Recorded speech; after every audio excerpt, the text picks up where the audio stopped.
Assalamualaikum warahmatullahi wabarakatuh. Perkenalkan, nama saya Wistiawati Lasoma dari kelas PGMI 5A. Di sini saya akan menjelaskan materi tentang indikator keberhasilan pelaksanaan rencana pengajaran. Indikator merupakan penanda pencapaian kompetensi dasar yang ditandai oleh perubahan perilaku yang dapat diukur yang mencakup sikap, pengetahuan, dan keterampilan.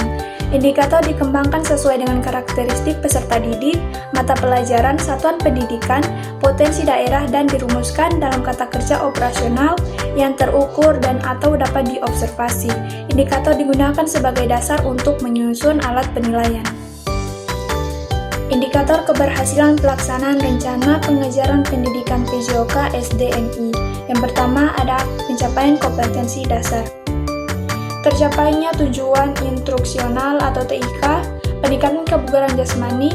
Siswa menunjukkan peningkatan kebugaran jasmani seperti kekuatan otot, daya tahan, kelincahan, dan koordinasi.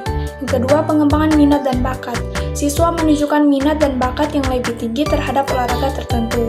Yang ketiga, peningkatan kesehatan. Siswa menunjukkan peningkatan kesehatan seperti berat badan ideal, pola makan sehat, dan kebiasaan hidup sehat.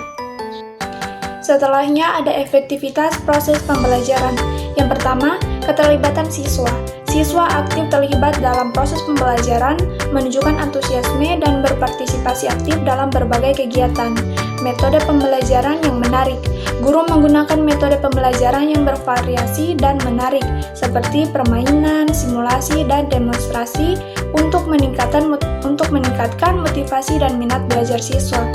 Yang ketiga, suasana pembelajaran yang kondusif. Tercipta suasana kelas yang kondusif, aman, dan menyenangkan, sehingga siswa merasa nyaman dan termotivasi untuk belajar. Zainal Arifin menyatakan bahwa indikator keberhasilan belajar dapat dilihat dari berbagai jenis perbuatan atau pembentukan tingkah laku peserta didik. Jenis tingkah laku itu diantaranya adalah 1. Kebiasaan, yaitu cara bertindak yang dimiliki peserta didik dan diperoleh melalui belajar. Yang kedua, keterampilan, yaitu perbuatan atau tingkah laku yang tampak sebagai akibat kegiatan otot dan digerakkan serta dikoordinasikan oleh sistem saraf. Yang ketiga, sikap, yaitu pemahaman, perasaan, dan kecenderungan berperilaku peserta didik terhadap sesuatu. Dan mengevaluasi tingkat keberhasilan belajar peserta didik dapat dilakukan menggunakan tes prestasi belajar.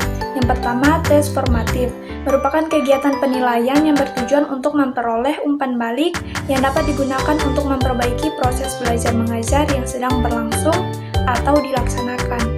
Yang kedua, tugas penilaian subsumatif atau sumatif, dilakukan dengan mempergunakan tes hasil belajar kuesioner ataupun cara lain yang sesuai. Kendala dalam pelaksanaan rencana pelaksanaan pengajaran, khususnya dalam konteks pendidikan jasmani, olahraga, dan kesehatan atau PJOK di sekolah dasar MI/SD. Seringkali dihadapkan pada berbagai kendala yang dapat menghambat tercapainya tujuan pembelajaran.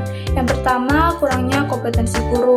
Yang kedua, kurangnya kesiapan siswa. Siswa yang kurang siap belajar, baik dari segi motivasi, pengetahuan dasar, maupun kemampuan belajar, dapat menjadi kendala dalam pelaksanaan rencana pengajaran. Yang ketiga, keterbatasan sumber daya. Fasilitas dan peralatan. Keterbatasan fasilitas dan peralatan olahraga yang memadai menjadi kendala utama.